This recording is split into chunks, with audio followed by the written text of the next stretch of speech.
Jenny and Sumit finally got the approval to marry each other from Sumit's parents, and Sumit is now trying to back out of marrying Jenny. Guys, you will not believe, but on 90 Day Fiancé, finally, after years and years and years of Sumit's parents just absolutely hating Jenny and not wanting them to get married, finally, after Sumit's parents met up with their astrologer, the astrologer basically just told his mom and said, hey, get out of the way, let them do their thing. If they're going to get married, let them get married. And if they're going to break up, let them break up. But don't be the one in the middle, just let them do their own thing. And Sumit's mom finally just said, sure, she gave them their blessing. It was kind of odd because on one half, the mom was happy, she was excited. But on the other half, she was still like, I don't really want you guys to get married. But she was still saying, you guys can get married. You can do what you want. I'm going to get out of the way and you guys can get married if you want to or whatever is going on. But either way, the mom and the dad basically gave them the approval and just said, you can do whatever you want. Sumit was happy. Jenny was in tears. She was so happy. Finally, Sumit's parents did end up leaving their house, and Jenny was just like, hey, let's do it. Let's get married. We can finally get married because remember, she has this weird thing with her visa and with having to leave India. So Jenny's like, wanting to get married as soon as possible. And Sumit, still, after all the up and down and craziness, he even admitted he's just not really sure. Because he was like, I never, ever, ever thought my mom and dad were going to give us this approval. And now that we have it, I don't really know what to do. Which just proves my point that Sumit has zero intention of ever marrying Jenny. I mean, this guy is just such an idiot. I cannot believe it. So they could finally get married. Sumit, he admitted it. He's not really sure what he's going to do, where he stands. He said that he does want to marry Jenny, just not like, okay, tomorrow, let's go get married kind of thing. Which is just like, it's not like it's a tomorrow thing. It's like you've been with this girl since 2013. You've been with her forever and ever and ever. You've had a million opportunities to marry her. It's been years and years and years. Just marry her. So I think this is just hilarious and kind of sad and really just embarrassing for Jenny. But Sumit claims he wants to meet up with their astrologer. The astrologer will give them a date when they can get married. And then they will finally, I guess, get married on that date, apparently according to Sumit. But if I had to guess, I would not be shocked if they actually don't get married at all and Sumit backs out because he seems really wishy-washy. I just have a hunch that he's not actually going to go through with it. First thing, put in the comments below if you guys actually believe that Jenny and Sumit truly are going to be getting married this season or not. That's the first thing. The second thing is I am curious what you guys think about Sumit's mom and dad, how their demeanor and their everything basically just went from being completely cannot stand and basically just hate Jenny to now at the last episode, Jenny was in tears, Sumit's mom was in tears, the dad was like almost in tears too. They were really happy, they were kind of loving still. So my question for you guys is, do you think it's fake? Do you think that it's actually was just fake for the show and Sumit and Jenny made, his mom and dad do this? Or what do you guys truly genuinely think? To me, I kind of wouldn't be shocked if Sumit did push his parents, hey, be a little bit more dramatic and mean and harsh on the show, on camera, because it doesn't really seem possible that you can go from just absolutely not standing someone like how Sumit's mom was with Jenny to now they're hugging, they're friendly, they're both in tears. It's like, to me, doesn't seem possible. I'm not going to say fully fake on that whole thing with his mom, but I am going to say it's probably fabricated, exaggerated if I had to guess. But more on them later. Now I want to go over to another couple. This will be kind of a sad one. It'll be with Ari and Biniyam. Once again, kind of a puzzling, weird couple. If you don't know, Ari came back to New Jersey to get her son's procedure. Obviously, Biniyam couldn't go with her, so he had to stay in Ethiopia. While he was there, Biniyam wasn't really answering her calls. He wasn't really responding to a lot of the texts.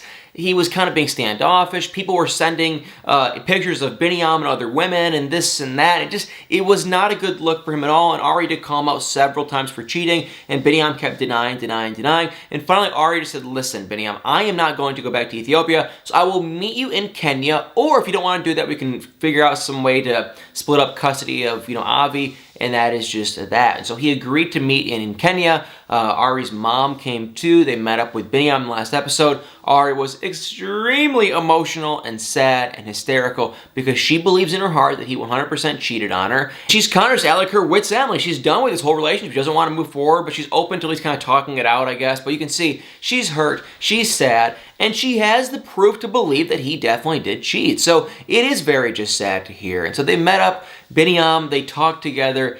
It was kind of weird because Biniyam speaks pretty good English and Ari ended up hiring a translator. But the whole time when Binny and Ari were talking, they were just talking with each other. The translator really didn't do a whole lot of anything. But they had a translator. She didn't say or do much, but she was there, I guess. And basically, Ari just said the same thing.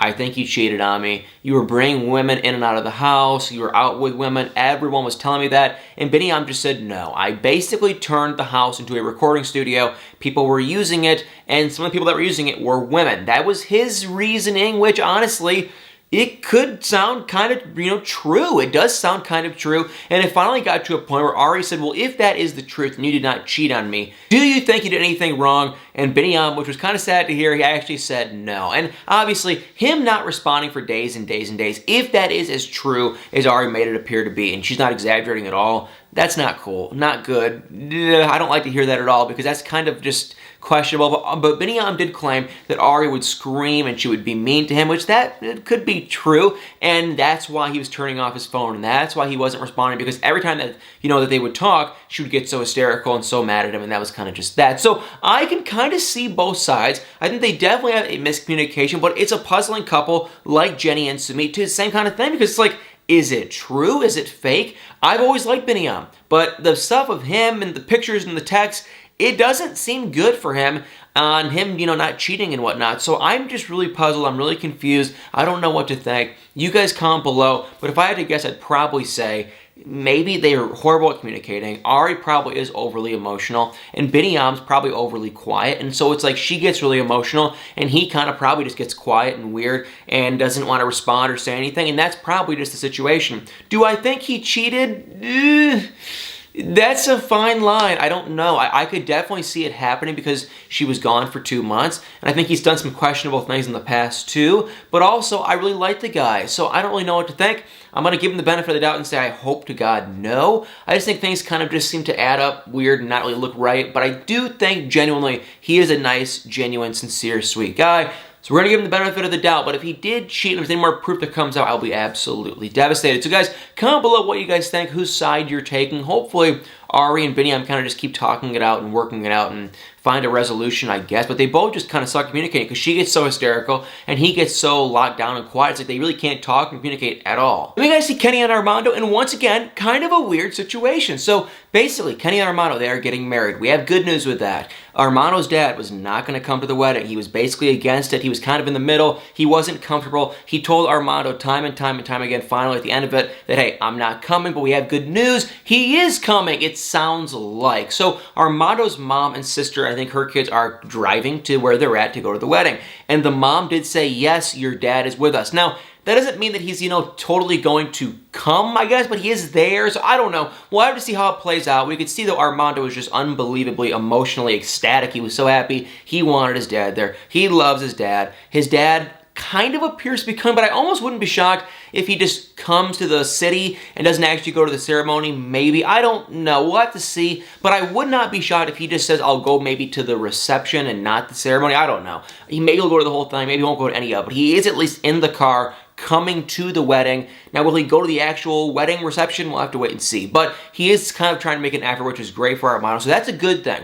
Armando is ecstatic. He's happy. The sad thing, the weird thing, the thing that kind of just makes me feel uneasy is we really get to see more of Kenny's kids. He has those 4 kids, one of which actually has a kid of her own, Cooper. So Kenny is a grandpa, and we got to see it, when we first saw Kenny and Armando, that Kenny had a pretty good relationship with his kids. They were all close, it appeared, and that was all really cool. So I never really understood totally why he was going to go to Mexico and stay there forever, but it's like he hasn't seen his kids in forever because of the pandemic, and I'm starting to kind of get kind of a wishy-washy feeling on this whole thing, because you can see his kids, they aren't that old. They're probably like 25 to, I think they're like my age. I think they're like 25 or so. They might be like 25, 26, 27, but they're definitely not over 30. So they're younger-ish, and it's like their dad, because they don't have a mom, just picked up and moved to Mexico and kind of just left them. And so I like that Kenny's following his heart, but I don't like that he kind of left his family behind. And so in the last episode, we really got to see Kenny talk to one of his daughters who got there early with her son,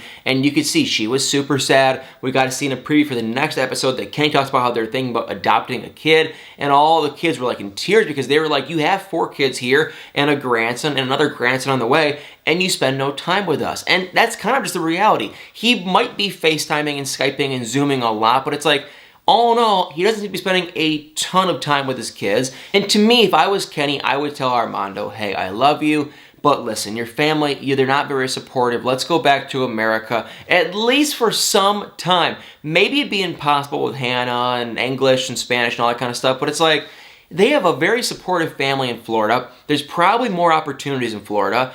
No offense to Armando, but his family is not supportive at all. The mom and sister kind of are, but no one else really is at all. It's like, I really think they should just go to Florida and live their life there, and I feel extremely bad for Kenny's kids. I honestly do, because they feel like that their dad left them, and to be honest, you guys, it's almost like he kind of did. Now, he feels horrible and sad about it, but it's like, it'd be nice to see more of an effort of him trying to go back every 4 months or so just to go see his, maybe he can't afford, but at least every 6 months or so just to see his family. It's like he hasn't been back in a year and a half. And I get the whole pandemic thing, I get that completely, but it is just like, it's just kind of sad. I don't know. Kenny and Armando, they have some good stuff going in their life. Kenny, I think he's hilarious and funny, but at times he can come off just a hair bit selfish. I'm not a big fan of that, and I wish he would spend more time with his family, but whatever, it is what it is. But yeah, the family thing kind of bothers me just a little bit. Put in the comments below what you guys think. Then we also really quick got to see Corey and Evelyn. I'll keep them very quick. They broke up, they got back together, then they break up, back together kind of thing. Basically, he re-proposed to her. She was super happy. They're all lovey-dovey, sunshine and rainbows, and that's about it for Corey and Evelyn. However, you guys, we did not get to see Ellie and Victor, but we've been seeing very little of these people. There's not a lot of footage, like very little footage. That just tells me one thing.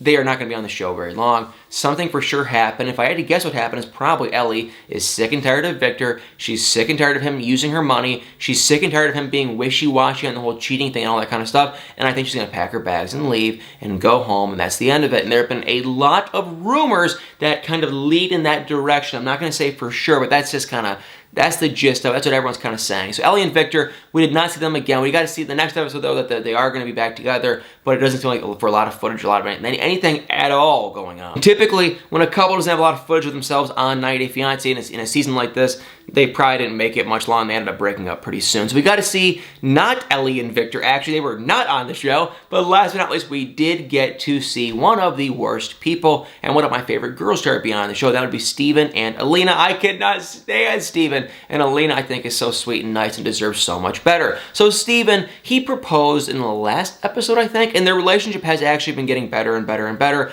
I kind of just think, to be honest, that Alina is somewhat delusional because she's so madly in love with this guy. This is her first love, and she wants it to work so bad. And she's basically willing to do just about anything to stay with this guy. He proposed. It was cute. She was so happy. Now they're trying to get married. It's been weeks and weeks, and not weeks and weeks, but it's been a couple weeks since, you know, he proposed. She's ready to go. And Steven is kind of dragging his feet, I guess you could say, on actually following the rest of the paperwork. So it's one of those things, like, is he either lazy or is he just trying to drag his feet so he doesn't have to get married? He did admit that he wants to take his time and get to know her better, which I understand, but it's like, why would you agree to move to Turkey and then get engaged and then get married if you don't actually want to do that? So Steven, once again, I think he's a huge liar. I think he's full of crap, and I am just not at all a fan of this guy whatsoever. And to be honest, you guys, I do know that Steven and Alina, you know, spoiler, but I have a spoiler on that if you don't want to know, but I do know, spoiler alert, that Steven and Alina appear to be together in a relationship to some capacity in present day, but we have no idea if they ever got married or not, so I wouldn't be shocked if they just leave Turkey and don't ever get married.